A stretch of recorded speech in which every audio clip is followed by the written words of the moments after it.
In this video, I wanted to share with you, my realization, what is my style of communication and sales overall, that I think is one of the biggest reason why I haven't been able to close as much deals. And I'm great on appointment setting, but I'm not good at closing yet.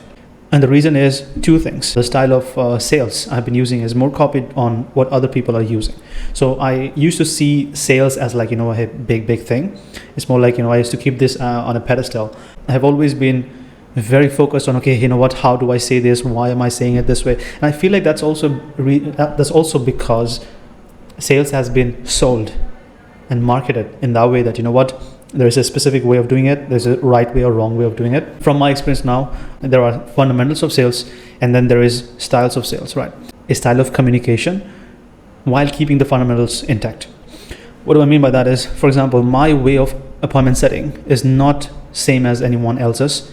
My way of appointment setting is, or any sales communication that I am the most authentic at, is very focused on breaking down things in minute details and then having a proper clarity. Both of us, me and the prospect, looking at that and then figuring out what blanks are there and then explaining those blanks and then trying to see if there is a possible piece of the puzzle that we have. Do you feel like that piece of the puzzle can fit or at least make this blank a better, would be a better suit for bridging that gap, right? That's pretty much how I look at it. It's very internalized, very visual. I need to see it first. I need to show them first.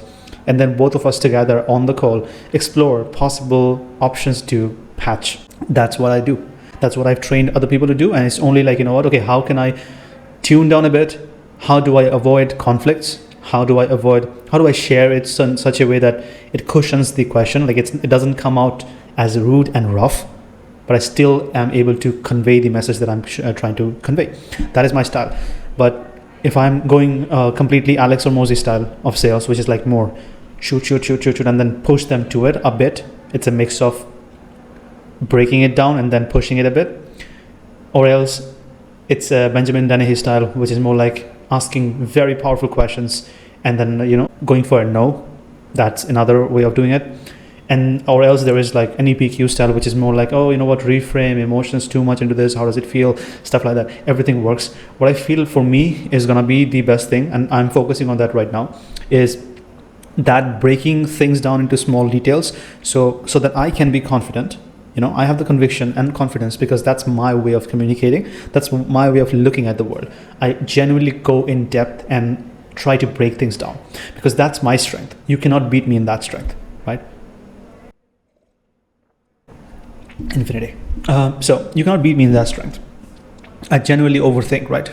And so when I'm presented with a obstacle or a concern being shared with me, hey, I wanna talk to my wife about this. My mind automatically goes into, okay, why is that important for us to do? Is it because that the wife is handling finances, or is your wife doing business with you? Is it more like a respect thing that, if I don't do this, what's the consequence? Is it going to be a divorce? Are we trying to avoid a divorce? Or are we just trying to be respectful towards her so that, because she also does the same thing for me, and so I want to reciprocate by that. What are we talking about? Once I understand that, then I have more clarity and then I can clear the concern in a certain way, right? That's how I look at it. Of course, I'm trying to find my style into it. So that's my style, but on top of it, the fundamentals is something that I can use. For example, how I ask questions or what type of questions I ask may be different. How I use wordings and what type of words I use is different. But what the structure of the call is, I think that is a fundamental. And the fundamentals are pretty much, you first of all understand their motivation of saying yes to a call with you and hopping on the call. Why are they there? And I think it's no need to complicate this. It's pretty much what is point A? Where are we right now? What are we trying to run away from? That's point A. What are we running towards? That's point B. Why is it important for us to go from here to there?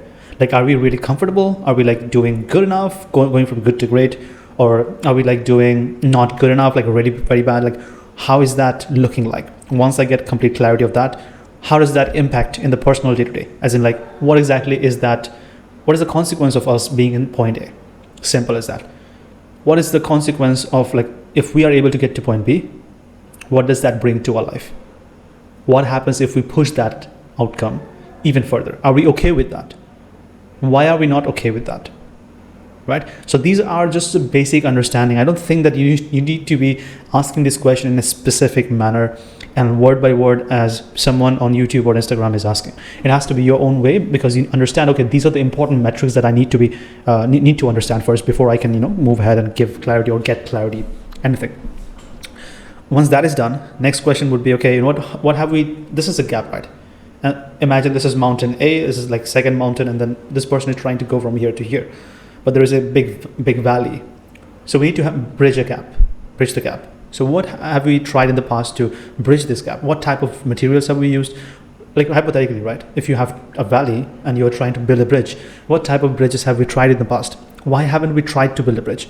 Is point B not important enough? Is it like not realistically important for you? Are you genuinely okay if that is not happening in your life? If that doesn't come in your life, are you generally okay with this?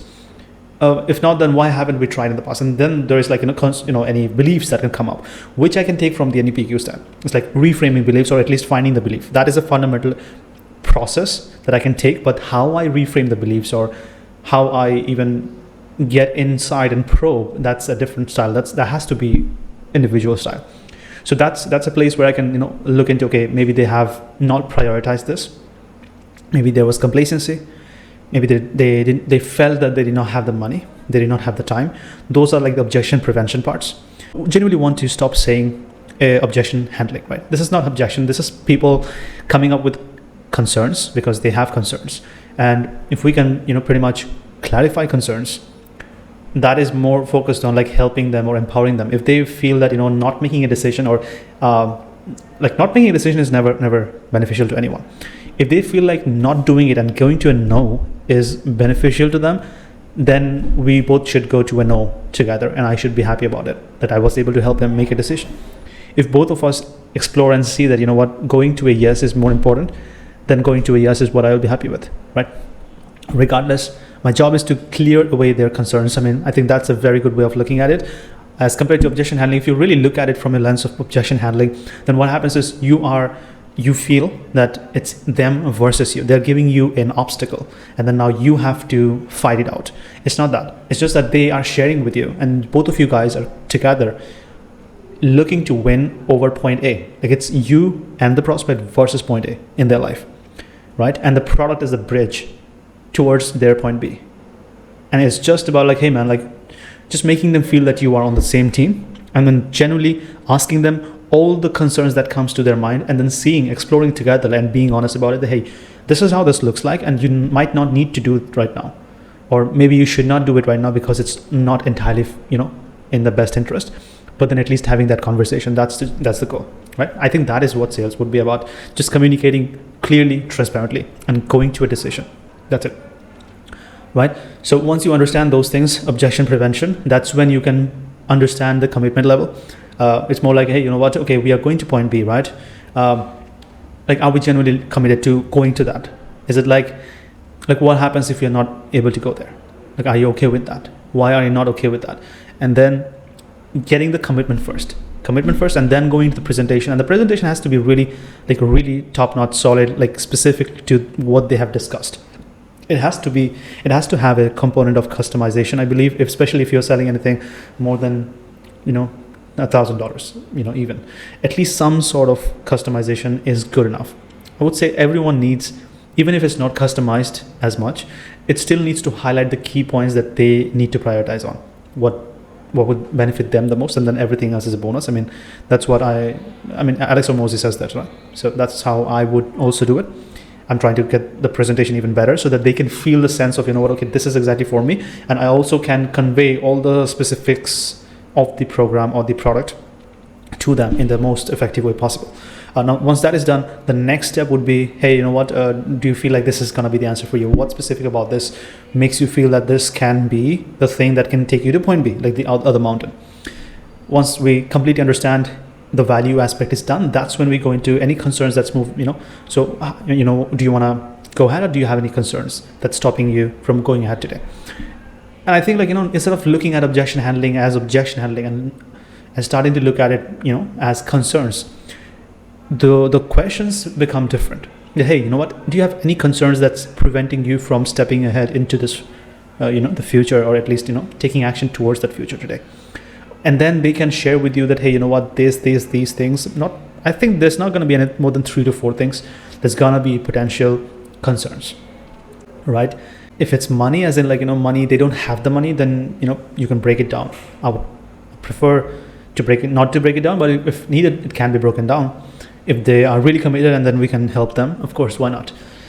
Next thing would be, clearing all the concerns away, completely clearing, helping them look at it from a different lens, and then genuinely exploring that, hey, you know what, are these excuses to not do it, or are these genuinely reasons why we are not able to do it? It's 2 different things. So I'm planning to add this question to this mix. That, hey, you know what, are we trying to find reasons not to do this, or are we genuinely looking to do this but we're not able to because of a specific concern or a couple of concerns that's coming up? Where are we? And then they can pretty much choose. Hey, you know what, I want to do it. It's just that this, and then I can clear those concerns up. Do you feel like, and then once you clear those concerns, which is like hidden concerns, so there's like first level concerns, which is like they are comfortable sharing with you or just giving you a hint. Then you clear away those concerns. Once you clear those concerns, the next level comes in where they feel like, okay, I still don't want to move ahead, but they feel like this is too much of a rejection to you, so they might not be comfortable sharing this with you. That's when I would go like, hey, you know what, are we looking to go not make a commitment to our future? Are we looking to not do it, finding reasons not to do it, or we want to do it but we're not able to? Where are we right now? Once they choose the second one, if they choose the first one, hey, you know what, I'm just looking to not do it, then it's mostly focused on value, right? They just don't see the value in it. Then we focus on that part, maybe like, oh, you know what, I might have missed this part, and then you go into that part, that thing. If there is anything, if there is generally no value based on their situation, it doesn't make sense for them to do it. Then I would just say, hey, you know what, I think you were right, you should not do this, let's end it here. If they're like, yeah, I want to do this, but here is the concern, then that's like the new umbrella under which 2-3 concerns can be there. Give this, get those concerns out, give clarity, and then anything else. Are there anything else apart from these things that's preventing us from moving ahead today? No, yes, I would still like to do this. Maybe it will still take 24 hours to make a decision. It's like, you know what, okay, you have already decided, but you just want to delay the decision and taking action, right? Just that. Apart from that, is there anything else that you want to go over in your mind in this meantime, in this gap, that you feel like you haven't gone through with me yet? No, I mean, it's just like that's how I have always done it. Then that's more like a habit. So I'm thinking I would say it this way. You know what? That's how I believe it, right? So it's more like a habit, right? So it's like, you have, every time life gives you an opportunity to move ahead to a better future, you take 24 hours or 2 days, right? So it's like you are 10 opportunities will be presented to you, you pretty much will lose 240 hours just because of habit, which doesn't add anything constructive to you, just because that's the way you have done it. Do you feel like next 10 times when life gives you an opportunity, you still would be wasting 240? So, you wasting 500 hours of your life just because of a habit, which doesn't add anything of value when you have specifically decided anything, decided towards making a step, just delaying the decision and delaying action. Do you feel like losing that time that doesn't get back to your life? Do you feel that way of thinking is worth keeping? I think that's how I would see it. That's how I think. Whenever I'm like analyzing myself, I would say, why am I doing it this way? Is this actually helping me? What do I need to do as an alternate? And then I find out, okay, what are the consequences of me doing it this way? Like, there might be no consequence on the short term today, but if I keep doing it this way 10 years or 1 year even, how far are we gonna be from where I want to be? It's more like, if you change 1 degree angle here and then 3,000 miles away, you are completely in a different city, right? So right now, today, the 1 degree of separation is of is insignificant, right? But moving down the line, 3,000 miles away, it's a big difference. So it's like, today wasting 24 hours might not feel a big deal, but if you keep doing it, if you've kept doing it this way for the last 10 years, and if you keep holding to this way of thinking for the next 10 years, every single time life gives you an opportunity, you are losing 24 hours. Even if this happens twice a year, you've already lost 480 to 500 hours, and you are going to lose 480 to 500 hours. That's 1,000 hours of your life that you will never get back just because you gave up to this habit. Is there anything of a concern, like genuine concern, that's preventing you from taking decision today? Is it like legitimacy? Are we legit? And then I would say, like, 1, 2, 3, 4. These are the primary concerns that I can think of if I was in your position. Do you feel like anything of these things anything else, like if you really have to take a minute and think about it. And again, like, because we have established that, hey, are we like looking to not do it, find reasons why not to do it, or are we generally looking to do it, but there is concerns that's preventing us from doing it? It's like once you choose that direction, you pretty much like, it's like 50-50, all the negatives are gone, the value is out of the equation, and then it's only like how to help them make a decision. I think that's what I would be working on. I'm working on this. Today I have worked on the partner, like anything related to partner, and tomorrow I'll be working, today again, with the next 4 to 6 hours, I'll be working on that. And tomorrow I'll be working on time delay, as in like, this is not the right time for me, which is going to be easy. So the difficult thing is the partner thing, and we'll see how it goes. But next 6 to 10 days, I'm aiming to close like five deals if possible. I mean, should be possible. There's no reason not to be able to do that, but we'll see. Yeah, cheers.